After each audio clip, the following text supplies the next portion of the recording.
M. Lumestre looked at Morange triumphantly. It was evident that he addressed himself exclusively to Morange, considering him alone worthy of his confidences. "There have been many, sir," he said, "both French and foreign officers who have been brought here at the caprice of our sovereign, Antonia. You are the first to be honored by my disclosures. But you were the pupil of Berlioz, and I owe so much to the memory of that great man that it seems to me I may do him homage by imparting to one of his disciples the unique results of my private research." He struck the bell. Ferraggi appeared. "Coffee for these gentlemen," ordered M. Lumestre. He handed us a box, gorgeously decorated in the most flaming colors, full of Egyptian cigarettes. "I never smoke," he explained. "But Antonia sometimes comes here. These are her cigarettes. Help yourselves, gentlemen." I have always had a horror of that pale tobacco which gives a barber of the Rue de la Micadière the illusion of oriental voluptuousness. But, in their way, these musk-scented cigarettes were not bad, and it was a long time since I had used up my stock of Caporal. "Here are the back numbers of Le Vie Parisienne," said M. Lumestre to me. "Amuse yourself with them, if you like, while I talk to your friend." "Sir," I replied brusquely, "it is true that I never studied with Berlioz. Nevertheless, you must allow me to listen to your conversation. I shall hope to find something in it to amuse me." "As you wish," said the little old man.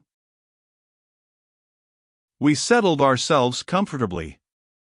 M. Lumestre sat down before the desk, shot his cuffs, and commenced as follows.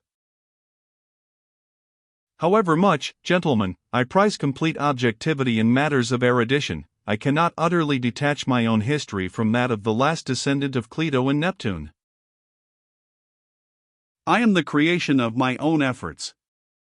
From my childhood, the prodigious impulse given to the science of history by the 19th century has affected me. I saw where my way led.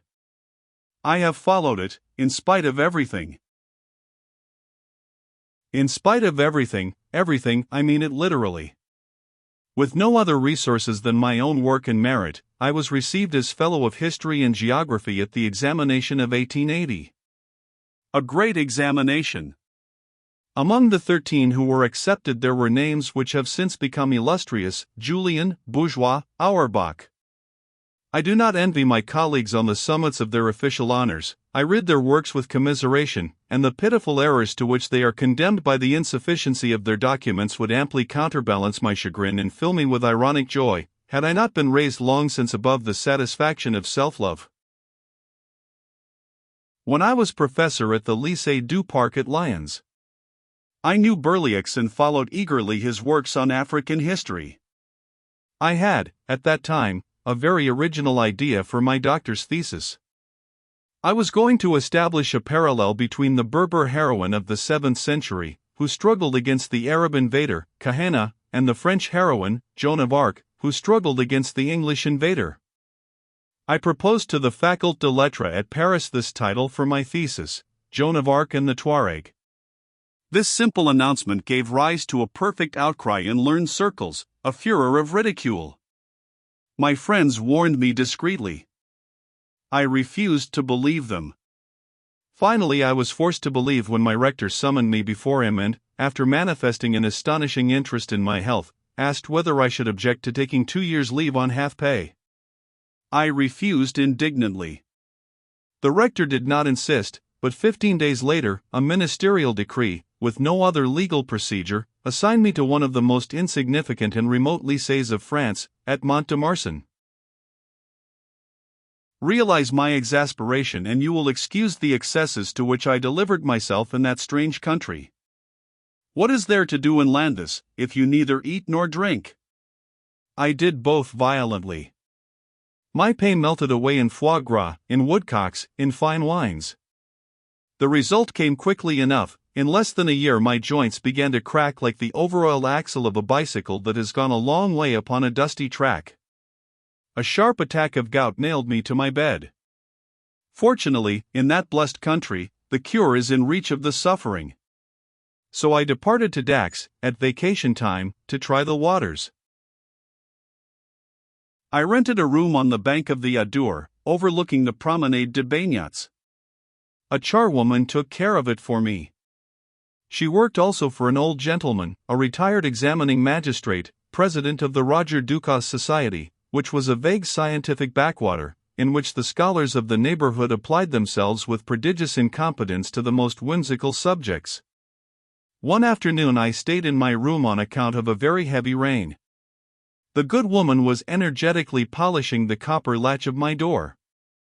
She used a paste called Tripoli, which she spread upon a paper and rubbed and rubbed. The peculiar appearance of the paper made me curious. I glanced at it. Great heavens! Where did you get this paper? She was perturbed. At my master's, he has lots of it. I tore this out of a notebook. Here are 10 francs. Go and get me the notebook. A quarter of an hour later, she was back with it.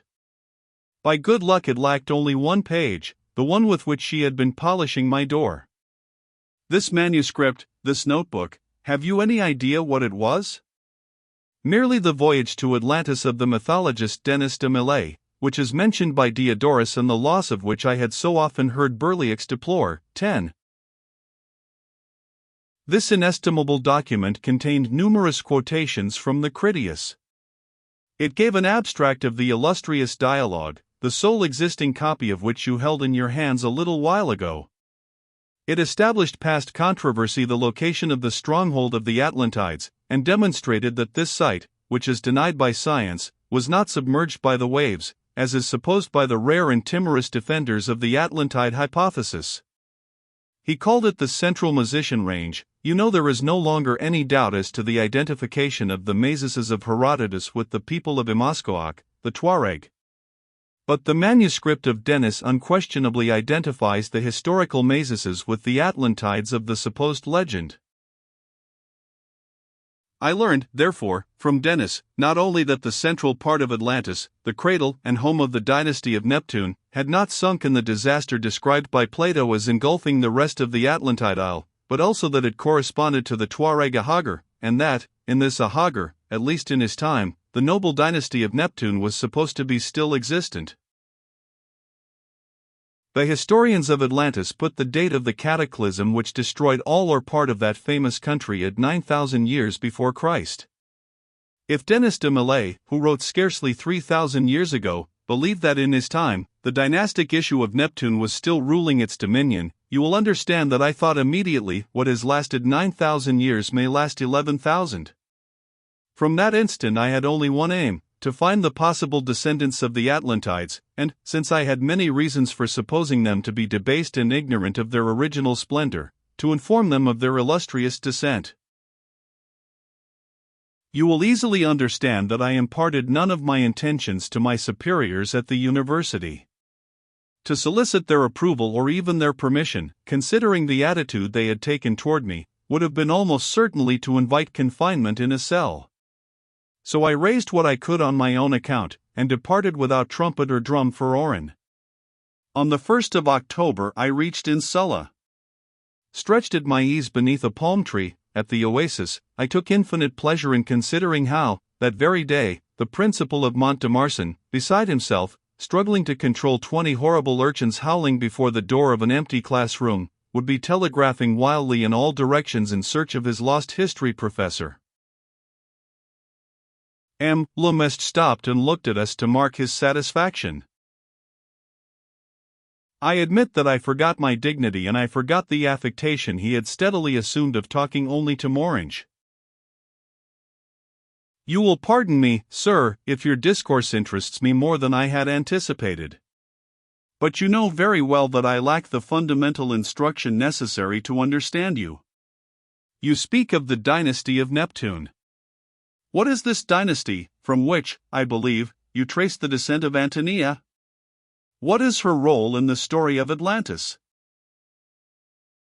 M. Lemestre smiled with condescension, meantime winking at Morange with the eye nearest to him. Morange was listening without expression, without a word, chin in hand, elbow on knee. "Plato will answer for me, sir," said the professor. And he added, with an accent of inexpressible pity, "Is it really possible that you have never made the acquaintance of the introduction to the Critias?" He placed on the table the book by which Morange had been so strangely moved. He adjusted his spectacles and began to read. It seemed as if the magic of Plato vibrated through and transfigured this ridiculous little old man. Having drawn by lot the different parts of the earth, the gods obtained, some a larger, and some a smaller share. It was thus that Neptune, having received in the division the isle of Atlantis, came to place the children he had had by a mortal in one part of that isle. It was not far from the sea, a plain situated in the midst of the isle, the most beautiful, and, they say, the most fertile of plains. About 50 stades from that plain, in the middle of the isle, was a mountain. There dwelt one of those men who, in the very beginning, was born of the earth, Evener, with his wife, Leucippe. They had only one daughter, Cleito. She was marriageable when her mother and father died, and Neptune, being enamored of her, married her. Neptune fortified the mountain where she dwelt by isolating it. He made alternate girdles of sea and land, the one smaller, the others greater, 2 of earth and 3 of water, and centered them round the isle in such a manner that they were at all parts equally distant. Lemestre broke off his reading. "Does this arrangement recall nothing to you?" he queried. Morange, I stammered. "You remember our route yesterday, our abduction, the 2 corridors that we had to cross before arriving at this mountain? The girdles of earth and of water? 2 tunnels, 2 enclosures of earth?" "Ha! Ha!" chuckled Lemestre. He smiled as he looked at me. I understood that this smile meant, "Can he be less obtuse than I had supposed?"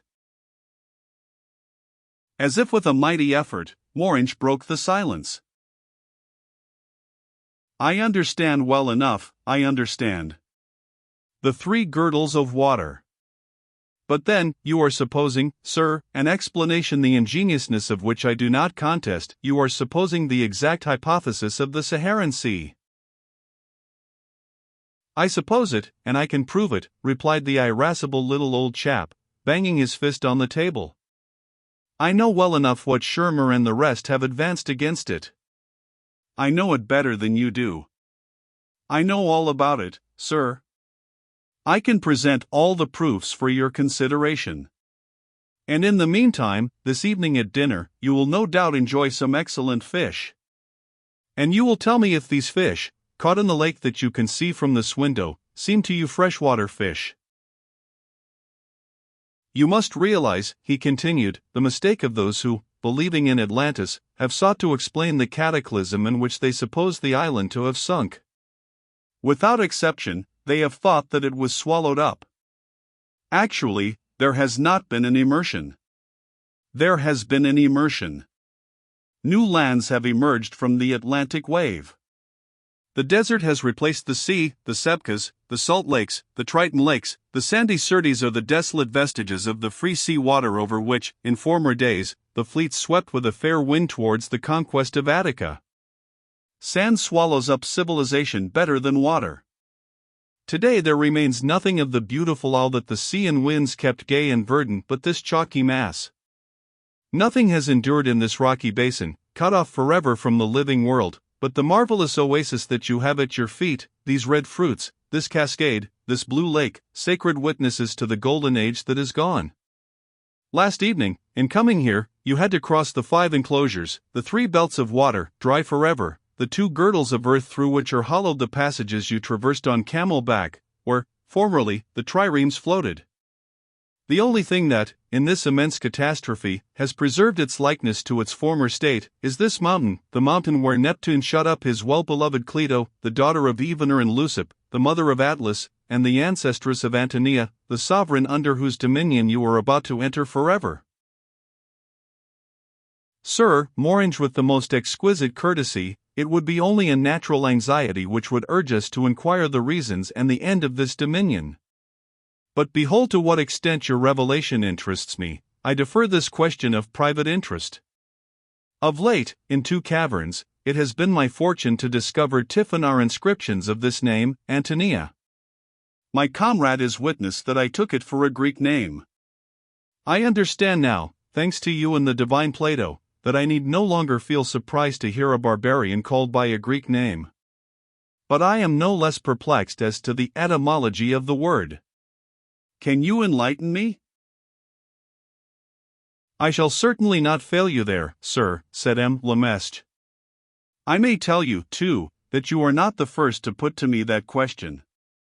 Most of the explorers that I have seen enter here in the past 10 years have been attracted in the same way, intrigued by this Greek work reproduced in Tiffinar. I have even arranged a fairly exact catalogue of these inscriptions and the caverns where they are to be met with. All, or almost all, are accompanied by this legend, Antonia. Here commences her domain. I myself have had repainted with ochre such as were beginning to be effaced. But, to return to what I was telling you before, none of the Europeans who have followed this epigraphic mystery here have kept their anxiety to solve this etymology once they found themselves in Antonia's palace. They all become otherwise preoccupied. I might make many disclosures as to the little real importance which purely scientific interests possess even for scholars, and the quickness with which they sacrifice them to the most mundane considerations, their own lives, for instance. Let us take that up another time, sir, if it is satisfactory to you, said Morange, always admirably polite.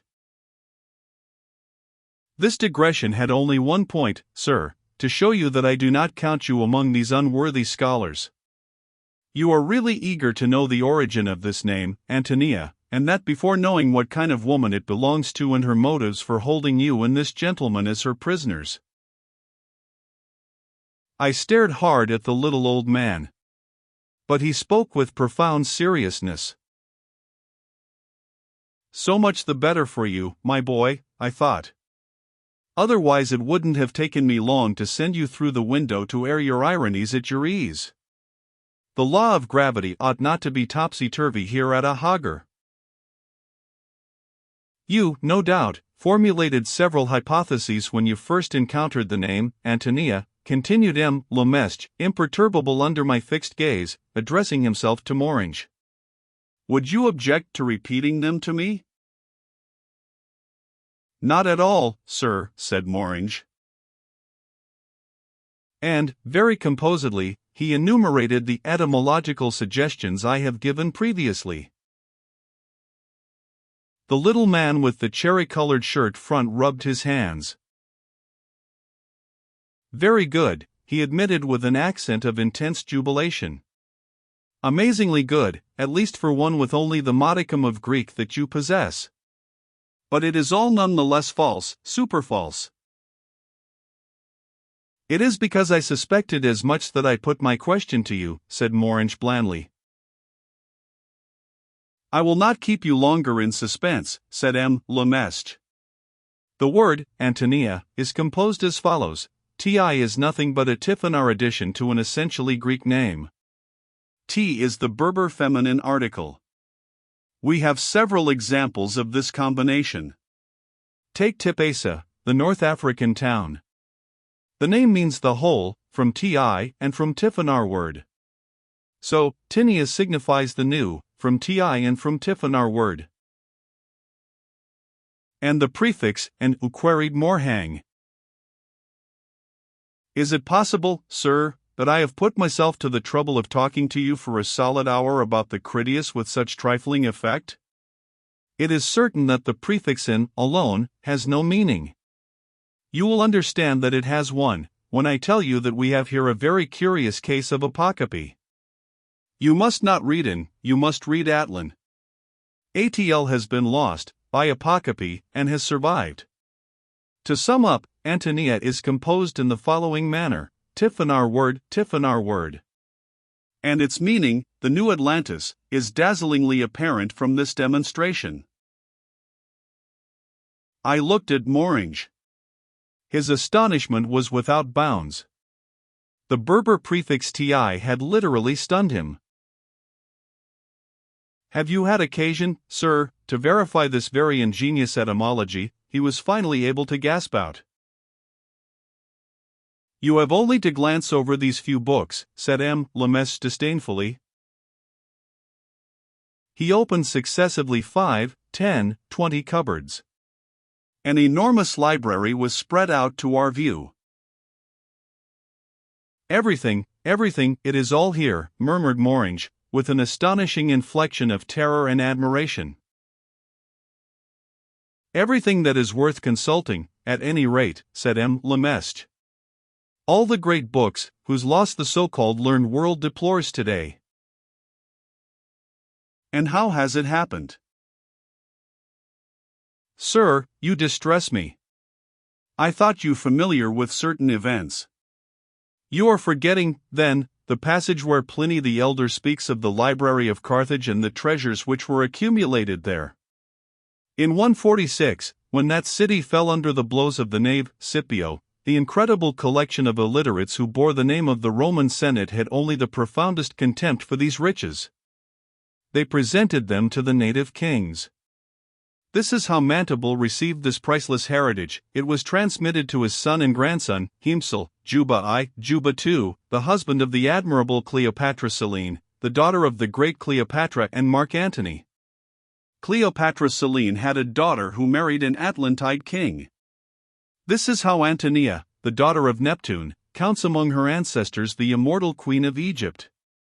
That is how, by following the laws of inheritance, the remains of the Library of Carthage, enriched by the remnants of the Library of Alexandria, are actually before your eyes.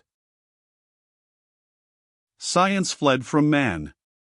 While he was building those monstrous babbles of pseudoscience in Berlin, London, Paris, science was taking refuge in this desert corner of a Hagar. They may well forge their hypotheses back there, based on the loss of the mysterious works of antiquity. These works are not lost. They are here. They are here, the Hebrew, the Chaldean, the Assyrian books. Here, the great Egyptian traditions which inspired Solon, Herodotus, and Plato. Here, the Greek mythologists, the magicians of Roman Africa, the Indian mystics, all the treasures, in a word, for the lack of which contemporary dissertations are poor laughable things. Believe me, he is well avenged, the little universitarian whom they took for a madman, whom they defied. I have lived, I live, I shall live in a perpetual burst of laughter at their false and garbled erudition. And when I shall be dead, error, thanks to the jealous precaution of Neptune taken to isolate his well-beloved Clito from the rest of the world, error, I say, will continue to reign as sovereign mistress over their pitiful compositions. Sir, said Morange in grave voice, you have just affirmed the influence of Egypt on the civilizations of the people here. For reasons which someday, perhaps, I shall have occasion to explain to you, I would like to have proof of that relationship. We need not wait for that, sir, said Lemestre. Then, in my turn, I advanced. 2 words, if you please, sir, I said brutally. I will not hide from you that these historical discussions seem to me absolutely out of place. It is not my fault if you have had trouble with the university, and if you are not today at the College of France or elsewhere. For the moment, just one thing concerns me, to know just what this lady, Antonia, wants with us. My comrade would like to know her relation with ancient Egypt, very well. For my part, I desire above everything to know her relations with the government of Algeria and the Arabian Bureau. Lemestre gave a strident laugh. I am going to give you an answer that will satisfy you both, he replied. And he added, follow me. It is time that you should learn.